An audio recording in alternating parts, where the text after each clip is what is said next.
Hi everyone. Today I'll be looking at the second partita from Alle Menschen müssen sterben by Johann Pachelbel. While the first partita essentially uses only two motifs, which are shared between each part, in the second partita only the top part is embellished using continuous 16th note figures which retain the chorale soprano melody in their contour. Around the notes of the chorale soprano melody, Pachelbel composes the 16th note line in three ways, with the line connecting two of the soprano's melody notes, with the line incorporating notes of two or even three of the chorale's parts, and with the line's contour freely composed. As with the first partita, here the four-part texture of the chorale is reduced to three. The chorale's bass part is essentially retained, while the middle part uses notes from either the chorale's soprano, alto, or tenor parts. Here, for example, the tenor's F sharp is used, while the following five quarter notes, including this 4-3 suspension, are from the alto. The chorale's chord progression is essentially retained, with some minor alterations.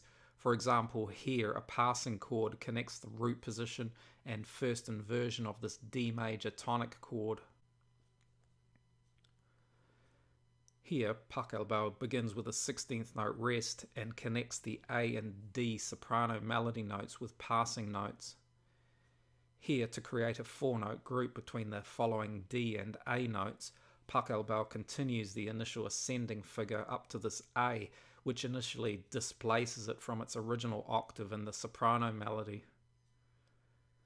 To create a four-note group between the following A and B melody notes, Pachelbel first prolongs the A with an octave leap before using this G lower neighbour note to move back to A. Here the B and G harmony notes are connected by passing notes moving to this E, the fifth of the A dominant seventh chord. This section of the figure reflects the chorale's tenor line, which, because the alto part has been lowered, is here combined with the soprano's melody. The dominant A is then prolonged with a figure moving between its fifth, root note, and seventh. The seventh is then resolved here to the third of tonic harmony. Here, to create motion between the two F-sharp harmony notes, Pachelbel has this figure leap to the lower fifth of the tonic harmony before returning with a stepwise ascent ending here on the octave fifth of the tonic. Here, the descending A, G, F sharp of the chorale soprano melody is retained in its original octave, while the actual move from the A to G occurs an octave lower. This move again creates motion between two repeated harmony notes, and its contour resembles that of bar 1, although here the line descends before returning to its original octave.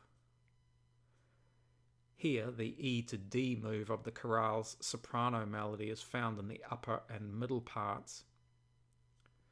The middle part contains the literal move from E to D, while the upper part, through compound melody, combines the chorale's soprano, alto, and tenor's voice leading.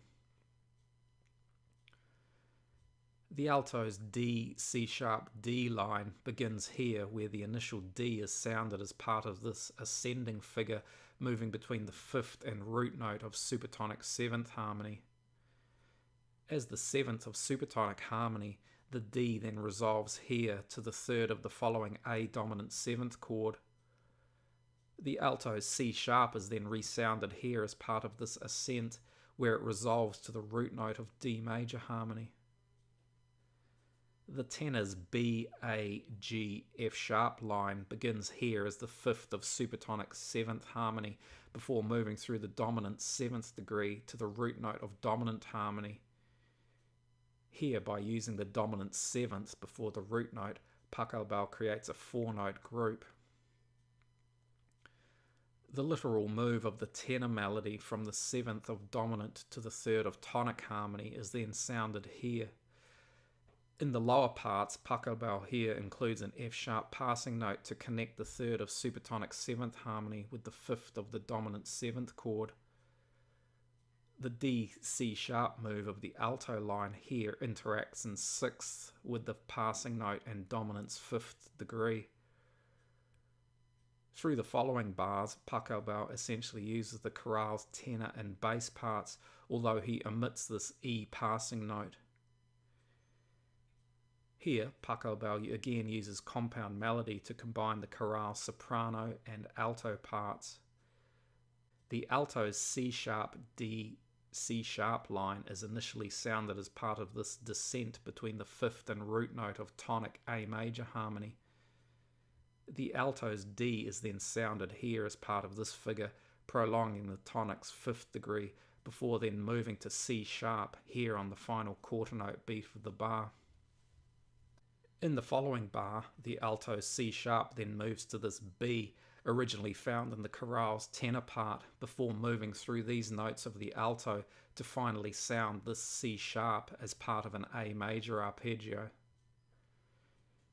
Here, the soprano melody's E notes are sounded as part of this figure, which moves between the tonic A major chord's 5th degree and root note. The line then ascends to this A, which, as we've seen, connects the alto's C-sharp using this leaping figure.